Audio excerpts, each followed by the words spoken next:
안녕하세요. 이번 영상에서는 두산중공업에 대해서 분석해 보도록 할 텐데요. 영상 본격적으로 시작하기 전에 좋아요, 구독, 알림 설정까지 해주시면 감사하겠습니다. 자, 여러분, 오늘은요, 제가 두산중공업의 주가가 현재 턴어라운드 패턴을 만들어주고 있는 이런 주가 흐름 속에서 어떤 내용을 반드시 알고 넘어가야 되는지 이 핵심적인 부분을 분석을 해드릴 거고, 그리고 우리가 앞으로도 계속해서 이 두산중공업을 홀딩하기 위해서 어떤 재료가 남아있는지, 즉 추가적으로 어떤 호재가 앞으로 남아있는지 이 부분에 대해서 말씀을 드릴 테니까, 오늘도 마찬가지로 단 한 주라도 이 두산중공업을 가지고 계신 모든 분들은요, 오늘 제 영상 끝까지 봐주시면 감사하겠습니다. 자, 그럼 본격적으로 이 종목 분석에 들어가기 전에요, 제가 지난 몇 주 동안 모든 시청자분들과 구독자분들에게 무료로 공유해드렸던 이 자료가 있죠. 바로 3월부터 5월까지 앞으로 이 두산중공업과 관련해서 주가에 영향을 미칠 수 있는 이 날짜별로 어떤 호재와 어떤 악재가 남아있는지, 여기서 말하는 악재는 세력이 개미털기를 충분히 시도할 수 있는, 즉 하루에 마이너스 5% 이상 뺄 수 있는 이런 악재를 말하는 거죠. 그래서 제가 일자별로 직접 정리한 이 자료를 무료로 공유를 해드릴 거고요. 지난 2월부터 몇 주 동안 이 자료 받으신 분들은 또 똑같이 보내실 필요가 없고, 영상 처음 시청하시는 분들만요, 제 번호 010-5826-4556으로 두산이라고만 간단하게 적어서 저에게 문자 보내주시면 제가 문자 보내주신 분들 전부 다 확인해서 최대한 빨리 이 무료로 이 자료 공유해드리도록 하겠습니다. 자, 그래서 이미 받아보신 분들은 아시겠지만 여기 적혀있는 이 일자별 호재나 악재가 중장기 투자하시는 분들에게만 필요한 게 아니라, 특히 이 종목에 지금 단타 목적으로 들어오신 분들도 앞으로 나오게 될 이 변동성들을 이용해서 최대한 이 수익을 극대화할 수가 있기 때문에, 항상 여러분들이 주식 매매를 하실 때 이 일자별로 앞으로 어떤 이슈들이 남아있는지 확인하시는 게 굉장히 중요하다. 즉, 내가 이미 뉴스가 뜬 이후에 이 종목에 들어가게 되면 이미 그때는 고점일 가능성이 굉장히 높기 때문에, 장기 투자하시는 분들이 아니라 수익 매매나 이 단타 매매 하시는 분들에게는 이 자료가 굉장히 중요하다, 이렇게 다시 한번 말씀을 드리겠고, 한 가지 더 이제 설명을 드리면, 이 종목에 이 두산중공업의 비중이 굉장히 높으신 분들은 단기적인 이런 악재가 나올 때 나도 모르게 손절을 하게 되는 이런 잘못된 습관을 계속해서 해오시기 때문에, 이 다음에 나올 추가적인 호재만 미리 알고 계시면 내가 멘탈 케어 하는데도 굉장히 도움이 될 거다, 이렇게 말씀을 드리겠습니다. 자, 그래서 혹시 아직까지 이 자료 공유받지 못하신 분들은요, 제 번호 010-5826-4556으로 두산이라고만 간단하게 적어서 문자 보내주시면 제가 실시간으로 바로 확인해서 자료 공유해드리도록 할게요. 자, 그럼 이제 바로 본론으로 들어가도록 할 텐데요, 바로 최근에 이 얘기가 나오면서 주가가 급등이 나왔죠. 미국의 마켓워치에서 우리의 이 두산중공업을 언급을 했는데, 그 이유가 바로 그 많던 이 윤석열 관료주 중에서도 우리의 두산중공업이 최대 수혜주가 될 거다, 이제 이렇게 언급을 한 건데, 여기서 말하는 이 마켓워치는요, 미국의 이 시장 전문 매체예요. 그래서 상당히 이제 공신력이 있고 그만큼 패시브 자금을 끌어올 수 있는 이 파급력이 있다. 그래서 여기서 보도가 한번 나오면 각 외국의 기관이라든지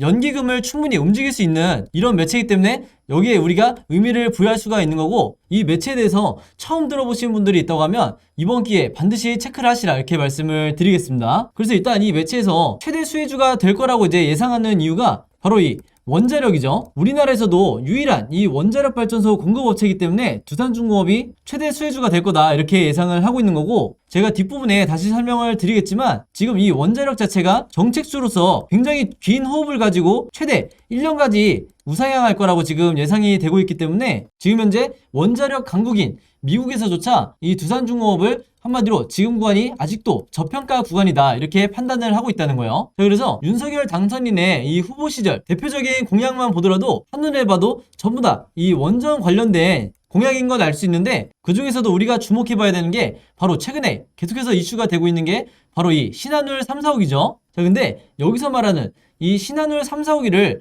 건설을 즉시 재개한다는, 이게 두산중공업과 어떤 의미가 있고 어떤 연결고리가 있냐면, 두산중공업에 대해서 오래 보유하고 계신 분들은 이미 아시겠지만 이 신한울 3, 4호기의 건설 비용이 무려 8천억이 이 두산중공업의 자금이 묶여있다. 그래서 그동안 이 건설 자체가 중간에 중단이 되면서 이 8천억에 대해서 두산중공업이 회수도 하지 못하고 계속해서 투자도 진행하지 못하는 이런 답답한 상황이 계속 전개가 됐었는데, 이번에 정권이 바뀌면서 우리의 두산중공업이 가장 큰 수혜를 받을 거다, 이렇게 예상을 하고 있는 거예요. 자, 그러면서 여러 원전 관련된 다양한 이 공약들도 있지만, 이 중에서도 우리가 반드시 놓치면 안 되는 부분이요, 바로 여기 나와 있는 2030년까지 후속 원전 수출을 10기를 달성을 할 거고, 그리고 그 뒤에 있는 무려 10만 개의 고급 일자리를 창출하겠다 이렇게 공약을 내걸었는데, 당연히 고급 일자리라는 거는 전부 다 원전 관련 그동안 이 무너졌던 원전 산업을 일으키기 위해서 일자리를 창출을 하겠다는 거고, 여기서 여러분들이 체크하셔야 되는 게 뭐냐면, 일단 시장에서 이 일자리라는 키워드가 나오면요, 무조건 내가 정책주로 생각이 연결이 되어야 된다는 거예요. 제가 앞에서 잠깐 언급을 드렸지만, 단순히 여러분들이 이 원전 테마기 때문에 두산중공업을 매매하는 게 아니라, 이제는 윤석열 정권의 이 대표 정책주가 됐기 때문에 과거에 여러분들이 이 저출산 관련주, 그리고 이전 정권에서의 이 일자리 관련주를 보시면 아시겠지만, 이런 종목들이 단기적으로 끝나는 게 아니라 최대 1년의 텀을 두고 장기적으로 우상향하는 이런 흐름을 보여줬었다. 그렇기 때문에 제가 계속해서 여러분들에게 이 두산중공업을 길게 끌고 갈수록 내 수익을 극대화하기 좋다 이렇게 강조를 드렸던 거죠. 그러면서 이 아래도 보시면 원전 에너지 비중을 30에서 35%로 확대를 하겠다 이렇게 밝힌 상황이기 때문에, 이 말은 곧 대표적인 이 원전 관련주인 두산중공업에 앞으로는 이 국가 차원의 어마어마한 투자금이 들어올 수 있다 이렇게 보시면 되겠고, 바로 그렇기 때문에 최근에 많은 분들이 알고 계시는 K텍소노미에 문재인 정권에서 빠져있던 이 원전을 다시 포함시킨다는 이런 얘기가 나오고 있죠. 한마디로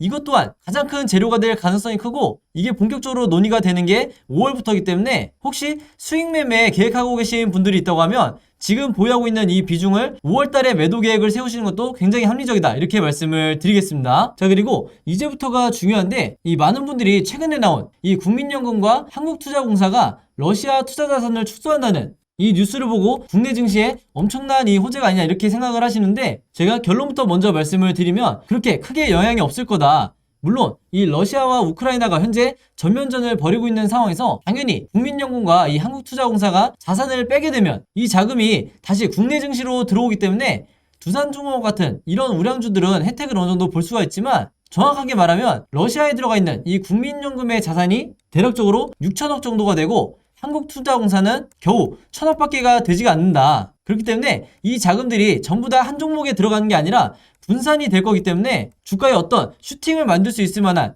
혹은 상승 흐름으로 만들 수 있을 만한 이런 엄청난 호재는 아니라고 보시면 되겠고요. 진짜 재료는 바로 이거죠. 아마 대부분의 이 주주분들이 처음 보시는 뉴스 텐데, 이 제목에서 보신 것처럼 850조 원을 굴리는 네덜란드의 APG가 삼성을 포함한 이 국내 대기업들의 이 기후 대응을 촉구하는 서한을 보냈다 이렇게 나와 있는데, 얼핏 봐서는 이게 우리의 두중과 무슨 연관이 있냐 이렇게 생각하실 수도 있어요. 자, 일단 여기서 말하는 APG라는 건요, 네덜란드의 공적 연금 운용사다 이렇게 보시면 되겠는데, 한마디로 유럽 최대 규모의 연기금을 운용하는 곳이에요. 자, 근데 이 850조 원이나 굴리는 이 APG에서 왜 삼성이나 국내 기업에 서한을 보냈냐, 이게 바로 두중과 연결되는 강한 연결고리인데요. 그 이유가 바로 이거죠. 지금 현재 국내 대기업들이 탄소 배출을 획기적으로 줄이려는 이런 노력을 하고 있지 않다 보니까, 바로 이 네덜란드 연기금에서 삼성을 포함해서 SK, LG 등의 이 경고장을 보냈다 이렇게 보시면 되겠고, 제가 뒤에서 추가적으로 설명을 드리겠지만, 바로 그렇기 때문에 이 네덜란드 연기금이 우리나라에서 가장 이 탄소 중립에 앞장서고 있는 두산중공업으로 눈을 돌리고 있다는 거예요. 그래서 이미 이 기업들에 대해서 비중을 어느 정도 축소하고 있는 상황이고, 이 축소된 자금을 가지고 다시 두산중공업으로 들어가고 있는 상태다. 그래서 현재 얘기가 나오고 있는 건 이 850조 중에 최소한 50조에서 100조 정도는 앞으로 두산중공업으로 들어올 예정이라고 해요. 그래서 여기까지 말씀드리면 눈치채신 분들도 있겠지만, 이 50조에서 100조라는 금액은요, 일반적으로 어떤 기업에서 자사주를 취득한다고 해도 이 정도 규모는 절대 매수를 할 수가 없기 때문에, 한마디로 상반기에 남아있는 이 두산중공업 관련된 가장 큰 호재 중에 하나가 될 거다 이렇게 말씀을 드리겠습니다. 자, 그래서 실제로 이 APG가 국내 대기업들을 상대로 탄소 중립에 좀 더 신경을 써라 이렇게 서한을 보냈는데, 보신 것처럼 대부분 우리가 알고 있는 대기업들이고 하나같이 탄소에 대해서 얘기를 하고 있어요. 바로 그렇기 때문에 이 기업들에 원래 투자를 하고 있던 이 투자 비중 자체를 굉장히 큰 폭으로 축소를 하면서, 이게 앞으로 친환경 관련된 두산중공업 같은 이런 기업들로 이 투자금이 몰릴 건데, 그 중에서도 대부분의 자금이 이 투자금이 두중으로 오는 가장 큰 이유가 바로 이 두산중공업은요, 원전뿐만 아니라 각종 이 발전 사업을 통해서, 그것도 무탄소 발전 사업을 통해서 계속해서 기술 개발을 하려고 이 업무 협약 같은 이런 적극적인 행동들을 지금 취하고 있기 때문에 앞에서 말씀드린 네덜란드뿐만 아니라 세계 여러 국가의 연기금들이 현재 두산중공업을 주목을 하고 있다는 거죠. 그래서 아마 작년부터 이 두산중공업을 갖고 계신 분들은 대부분 기억을 하시겠지만 두산중공업이 현재 집중하고 있는 사업 자체가 수소터빈이라든지 수소 발전 그리고 풍력 발전을 포함해서 가장 주력을 하고 있는 이 원자력부터 차세대 원전인 SMR까지 전부 다 이 친환경 그리고 탄소 중립을 가기 위한 이런 가장 적극적인 행보를 보이고 있기 때문에 앞으로 계속해서 이 러시아와 우크라이나가 전쟁을 하고 있는 한 세계 여러 국가들이 한마디로 이 러시아로 들어갔던 자금을 앞으로는 아시아로 이 자금이 이동될 가능성이 굉장히 높다. 그 중에서도 우리나라로 들어오는 이 자금 중에서는 오늘 계속해서 말씀드렸다시피 두중으로 거의 대부분의 자금이 들어올 거다 이렇게 말씀을 드리는 거죠. 자, 그리고 이게 아마 오늘 영상의 가장 핵심 포인트라고 이제 보시면 되는데요. 그게 뭐냐면 바로 이 두산그룹의 행보가 현재 심상치가 않다. 바로 드디어 주가의 급등을 만들 수 있는 이 M&A에 대한 재료가 서서히 나오고 있는데 많은 분들이 아시는 것처럼 최근에 두산그룹이 반도체 대표 기업인 테스나를 인수를 했죠. 자, 근데 단순히 테스나를 인수했다고 해서 이게 중요한 게 아니라요. 두산의 인수합병이 무려 이 6년 만에 처음으로 이루어졌다는 게 이게 더 큰 호재로 봐야 된다. 왜냐면 그동안에 이 두산그룹 자체가 기업 관리에 들어가 있었기 때문에 여기에 대한 이 약재가 모두 해소가 된 상태고 올해 2022년부터 드디어 그동안에 두산그룹이 원래 해왔던 것처럼 적극적인 이 인수합병을 통해서 기업의 사이즈를 그리고 기업의 실적을 늘려갈 이럴 계획을 하고 있는데 바로 그렇기 때문에 이 테스나가 최근에 단 3년 만에 몸값이 2배나 늘었는데도 과감하게 인수를 결정을 한 거예요. 이게 어떤 의미냐면요. 앞으로 이 테스나로 인수합병이 끝나지가 않을 거라는 거죠. 이 이후에 나오는 추가적인 M&A에 의해서 우리의 두산중공업도 영향을 받을 가능성이 굉장히 높다. 그리고 지금은 이 두산중공업이 반도체 기업인 테스나를 인수를 했지만 제가 갖고 있는 정보에 따르면 앞으로 이 원전 관련된 국내뿐만 아니라 외국 기업도 추가적인 M&A가 예정이 되어 있기 때문에 여러분들이 하셔야 될 건 여기 관련된 이 인수합병 뉴스가 나오기 전에 이미 저점에서 선취매를 해놔야 된다는 얘기죠. 그래서 여기서도 같은 얘기를 하고 있는 게 몸값이 비싸졌음에도 불구하고 이 테스나를 인수한 걸 보면 앞으로 두산이 어떤 형태로 M&A 전략을 계속해서 펼쳐갈지 짐작을 할 수가 있다. 이런 이 전문가의 의견이 나와 있고 한마디로 제2의 제3의 테스나가 나올 수가 있다는 거예요.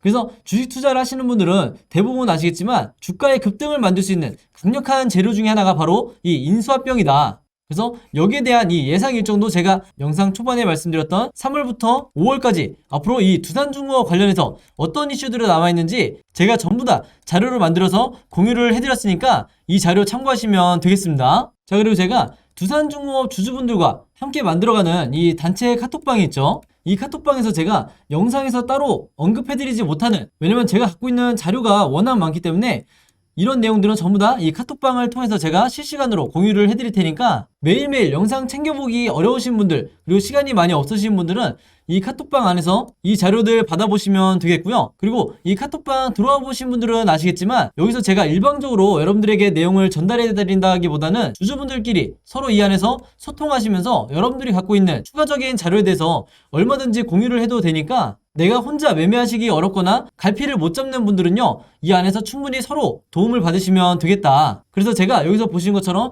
주가에 영향을 미칠 수 있는 가장 핵심적인 뉴스들은 그때그때 실시간으로 공유를 해드릴 거고, 그날 이 지수라든지 두산중공업의 일봉 또는 분봉 차트를 보고 제가 어떤 시각으로 지금 현재를 분석을 하고 있는지 마찬가지로 실시간으로 공유를 해드릴 테니까요. 두산중공업을 단 한 주라도 보유하고 계신 분들은요, 제 번호 010-5826-4556으로 카톡이라고만 간단하게 적어서 저에게 문자 보내주시면 제가 전부 다 이 초대 링크 보내드리도록 하겠습니다. 자, 그리고 제가 높아심에 말씀을 드리지만 이 카톡방 자체가 제가 어떤 이 상업적이나 금전적인 이런 목적을 가지고 운영을 하는 게 아니기 때문에 이 카톡방 안에서 두산중공업과 관련 없는 다른 의도를 가지고 글을 남기시는 분들은 제가 전부 다 강퇴를 하겠다, 이렇게 미리 말씀을 드릴게요. 그리고 또 이 카톡방 안에서 여러분들이 좋아하시는 게 뭐냐면 제가 여기 글 남겨놓은 것처럼 매수 매도 타이밍을 궁금해하시는 분들도 분명히 있을 거기 때문에 여기에 여러분들이 평단가라든지 내가 보유하고 있는 비중 같은 걸 적어서 글 남겨주시면 제가 바로바로 확인해서